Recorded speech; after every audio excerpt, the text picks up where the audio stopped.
Saul, imagine 7 ancient rulers of darkness, each wielding the power of a deadly sin: pride, greed, lust, envy, gluttony, wrath, and sloth. They don't just haunt myths and folklore, they've left their mark on humanity's most sacred stories. What if I told you these sins were alive in the very people of the Bible, shaping their destinies in ways you've never noticed? The stories I'm about to reveal are so chilling and unexpected that they'll make you question just how much control these forces still have over us today. Let us begin our Bible stories for today with Beelzebub, the prince of the underworld, often linked to gluttony or excessive indulgence, both literal and metaphorical. Beelzebub brings to us the story of Eli and his sons. In the heart of Shiloh stood the sacred tabernacle of God, where the Ark of the Covenant was kept and the people of Israel came to worship. Here, Eli served as high priest, a man respected for his wisdom and devotion to God. But while Eli remained faithful in his priestly duties, his 2 sons, Hophni and Phinehas, cast a dark shadow over the holy sanctuary. Hophni and Phinehas were priests by birthright, trained to serve God in his sacred house, yet their hearts were far from God. They had no reverence for the Lord or his laws, and their actions reflected a corruption that would soon bring judgment upon their house. Hophni and Phinehas abused their positions of power, treating the offerings of God's people with utter contempt. According to God's law, the priests were entitled to a portion of the sacrifices brought by the Israelites, but they were to follow strict guidelines. However, Hophni and Phinehas disregarded these rules entirely. When worshippers came to the tabernacle to offer sacrifices, the priest's servants would demand meat for Hophni and Phinehas before it was even burned on the altar as God commanded. If the worshipper protested, saying, "Let the fat be burned first and then take whatever you want," the servants would reply, "No, hand it over now. If you don't, we'll take it by force." Their greed and disrespect for God's offerings enraged the people. The tabernacle, meant to be a place of worship and reverence, became a place of fear and corruption under their leadership. But their sins didn't stop there. Hophni and Phinehas were also known for their immorality. They seduced the women who served at the entrance of the tabernacle, turning a holy place into one tainted by lust and scandal. Their behavior was an open rebellion against God, and the people of Israel were outraged. Word of his son's actions reached Eli, and the aged priest was deeply troubled. He called Hophni and Phinehas to him and confronted them. "Why do you do such things?" Eli asked. "I hear from all the people about these wicked deeds of yours." "No, my sons, the report I hear spreading among the Lord's people is not good. If one person sins against another, God may mediate for the offender. But if anyone sins against the Lord, who will intercede for them?" But his words fell on deaf ears. Hophni and Phinehas had hardened their hearts. They dismissed their father's warnings and continued in their sinful ways. They believed they were untouchable and protected by their positions as priests. One day, a man of God came to Eli with a chilling prophecy. The Lord had seen the wickedness of Hophni and Phinehas and Eli's failure to discipline them. Through the prophet, God declared judgment upon Eli's household. "Why do you honor your sons more than me by fattening yourselves on the choice parts of every offering made by my people Israel?" the prophet said. "The time is coming when I will cut short your strength and the strength of your family. No one in your family line will reach old age. Your 2 sons, Hophni and Phinehas, will die on the same day. Then I will raise up for myself a faithful priest, who will do according to what is in my heart and mind." The prophecy left Eli shaken, but it was too late. God's judgment had been pronounced. Not long after, the Philistines waged war against Israel. The Israelites, desperate for victory, decided to bring the Ark of the Covenant into battle, believing its presence would guarantee success. Hophni and Phinehas carried the Ark into the camp, their arrogance blinding them to the sacredness of their task. When the Ark arrived, the Israelites shouted so loudly that the ground shook. But their confidence was misplaced. The Lord was not with them, for their sins had estranged them from his protection. The battle that followed was disastrous. The Philistines overwhelmed the Israelites, killing thousands. Among the dead were Hophni and Phinehas, just as the prophet had foretold. Worse still, the Ark of the Covenant was captured by the Philistines, a devastating blow to Israel. Back in Shiloh, Eli sat by the roadside, anxiously waiting for news of the battle. At 98 years old, his eyesight had failed. but his heart was heavy with fear. A messenger arrived, his clothes torn and his face filled with grief. "What happened, my son?" Eli asked. The messenger replied, "Israel fled before the Philistines, and the army has suffered heavy losses. Your 2 sons, Hophni and Phinehas, are dead, and the ark of God has been captured." At the mention of the ark, Eli's heart gave out. He fell backward off his chair, breaking his neck, and died. Thus, the judgment upon Eli's house was complete. The story of Eli's sons is a sobering reminder of the dangers of corruption, unchecked sin, and the consequences of failing to honor God above all else. Hophni and Phinehas' actions led not only to their own destruction, but also to great suffering for the people of Israel. Yet, even in judgment, God's plan moved forward.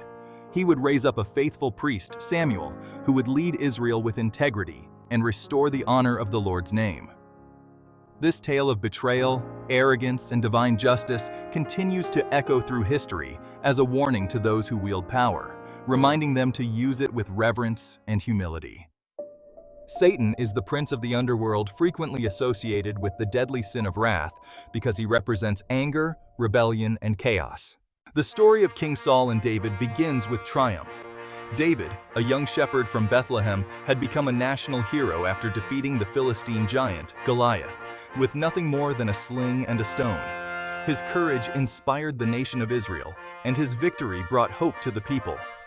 But where others saw a hero, Saul, the first king of Israel, saw a threat. David's fame grew quickly. After the victory over Goliath, Saul took him into his household and made him a commander in his army. Everywhere David went, he succeeded. The people adored him, the soldiers respected him, and even Saul's own children, Jonathan and Michal, loved him deeply. Jonathan, Saul's son, became David's closest friend, binding their souls together in loyalty and love. Michal, Saul's daughter, fell in love with David and later became his wife. But it was the women's song that ignited Saul's jealousy. As David returned from battle, the women of Israel danced in the streets, singing, "Saul has slain his thousands, and David his tens of thousands." These words cut Saul deeply. How could the people attribute greater glory to David than to their king? Suspicion and envy began to fester in Saul's heart. What more can he get but the kingdom? Saul thought. From that moment, Saul kept a watchful and hostile eye on David. Saul's jealousy soon turned into murderous intent. One day, as David played the harp to soothe Saul's troubled spirit, Saul's anger boiled over. Gripping his spear, he hurled it at David, shouting in rage. But David, quick and agile, dodged the spear, which struck the wall behind him. Twice Saul tried to kill David in this way, but each time David escaped unharmed.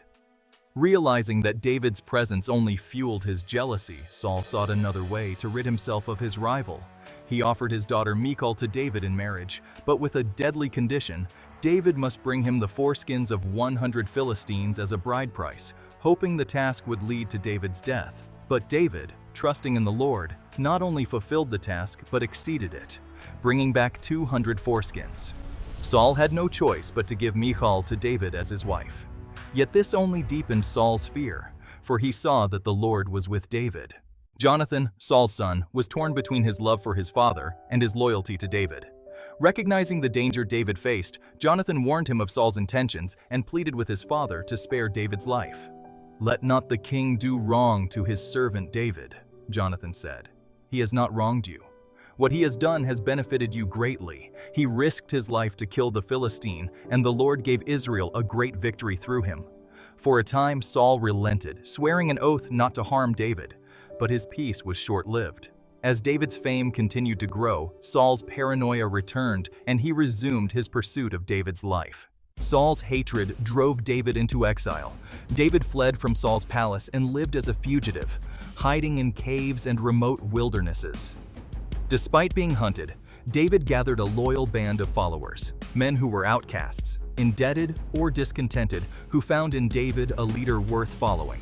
One night, Saul sent men to David's house to kill him. Michal, knowing her father's intent, warned David and helped him escape through a window. She deceived Saul's men by placing an idol in David's bed and covering it with a garment, pretending he was sick. When Saul discovered the ruse, his rage grew even stronger. Saul pursued David relentlessly, but God protected David at every turn. Twice, David had the opportunity to kill Saul and end the threat against his life, but he refused to harm the Lord's anointed king. The first opportunity came in the wilderness of En-Gedi.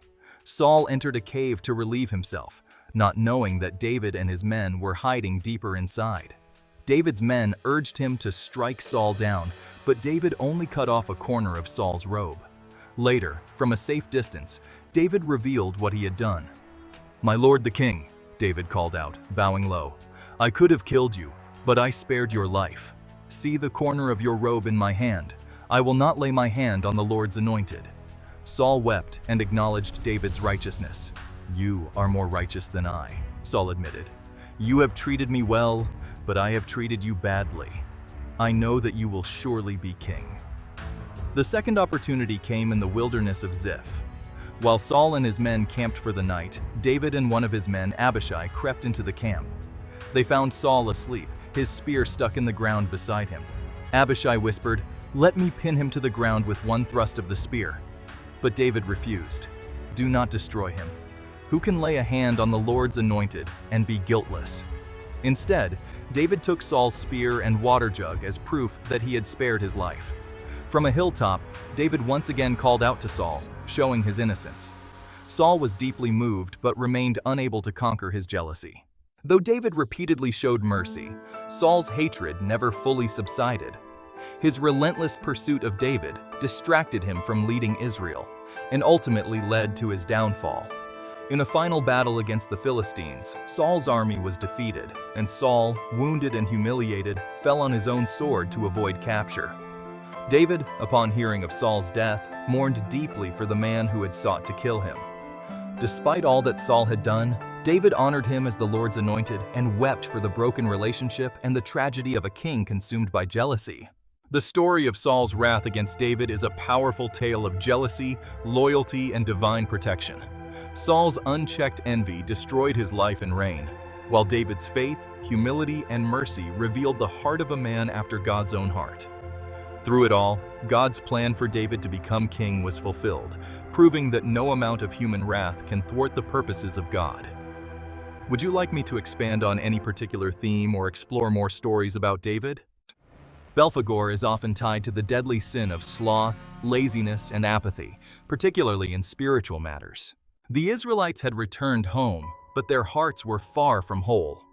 Decades earlier, the Babylonian armies of King Nebuchadnezzar had laid waste to Jerusalem. The city's walls had crumbled, its homes had burned, and the majestic temple of the Lord, where God's presence once dwelled, had been reduced to rubble. Now, under the leadership of Zerubbabel, the governor, and Joshua, the high priest, the Israelites were back in their homeland, freed from Babylonian captivity. But while their return was a miracle, their priorities quickly shifted.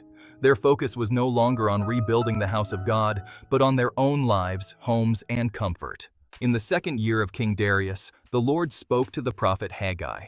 The words were urgent, piercing, and filled with divine rebuke. This is what the Lord Almighty says. These people say, "The time has not yet come to rebuild the Lord's house." The Israelites had made excuses for nearly 2 decades. When they first returned, they had begun the work of rebuilding the temple with enthusiasm. But opposition from their enemies and the challenges of daily survival had worn them down. Over time, their focus shifted from the ruins of God's house to their own homes and comforts. Is it a time for you yourselves to be living in your paneled houses while this house remains a ruin? The Lord said through Haggai. The Israelites were busy adorning their homes with luxury while the temple lay desolate, its foundations overgrown with weeds. Haggai's message didn't stop at rebuke. It revealed the consequences of their misplaced priorities. "Give careful thought to your ways," the Lord declared. "You have planted much, but harvested little. You eat, but never have enough. You drink, but never have your fill. You put on clothes, but are not warm. You earn wages, only to put them in a purse with holes in it." The Israelites were trapped in a cycle of dissatisfaction. Despite their hard work, they saw little return. Their fields yielded meager crops, their wine presses ran dry, and their wealth seemed to vanish as quickly as they earned it. They couldn't understand why their efforts failed to bring prosperity, but Haggai's words revealed the truth. God's blessing was absent because they had neglected him. You expected much, but see, it turned out to be little. What you brought home, I blew away. Why? Because of my house, which remains a ruin, while each of you is busy with your own house. God's command through Haggai was clear and urgent. Go up into the mountains and bring down timber. Build my house, so that I may take pleasure in it and be honored, said the Lord. The call was not just about rebuilding a physical structure, it was about restoring God's rightful place in their lives. The temple represented God's presence among his people, and its neglect symbolized their spiritual apathy. The Israelites had been consumed by fear and self-interest, believing it wasn't the right time to rebuild the temple. But God's words left no room for doubt. The time wasn't just right, it was overdue. As the Israelites listened to Haggai, the weight of their neglect became clear.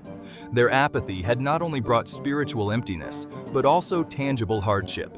Therefore, because of you, the heavens have withheld their dew and the earth its crops, the Lord said.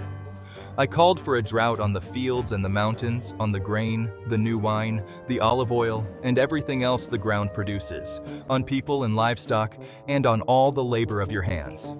God's discipline was not out of cruelty, but love, a call for his people to realign their hearts with his will. He wanted them to see that true satisfaction, prosperity, and purpose could only come from putting him first. Haggai's words struck a chord in the hearts of the people. Zerubbabel, Joshua, and the entire remnant of the Israelites recognized the truth of God's message. They had spent years chasing their own desires and neglecting their covenant with the Lord, and it had led only to frustration and emptiness.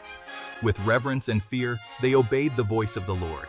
They climbed the mountains, gathered timber, and began rebuilding the temple. Their obedience was an act of faith, a declaration that they would put God's house and his presence above their own comfort. As they labored, Haggai delivered another message from the Lord. I am with you, declares the Lord. These simple yet powerful words reminded the Israelites that they were not alone in their work. God's presence and blessing were returning to their lives. The rebuilding of the temple marked a turning point for the Israelites. It was not just about stones and wood, it was about restoring their relationship with God. Through Haggai, the Lord had reminded them that their efforts were futile without his blessing, but with him, they could accomplish anything. The story of Haggai and the Israelites serves as a timeless reminder that when we put God first, he provides for our needs and blesses our efforts. It's a call to examine our priorities, to ask whether we are building our lives on God's foundation or chasing fleeting comforts. Sauls, the 7 princes of hell, are not biblical figures. They emerge from medieval demonology, a mixture of Christian theology, folklore, and literary interpretations of the 7 deadly sins. While the Bible does not personify sins as demons, it offers rich narratives and teachings on the dangers of these vices. If you liked this video, make sure to share, like, and subscribe. And thanks for watching. You might be wondering what happened to the other 4 princes of hell. Well, click the link on the top right to see the first part of this 2-part series where you will find the other 4 Bible stories. And don't worry, you don't have to watch in chronological order to enjoy or understand each story.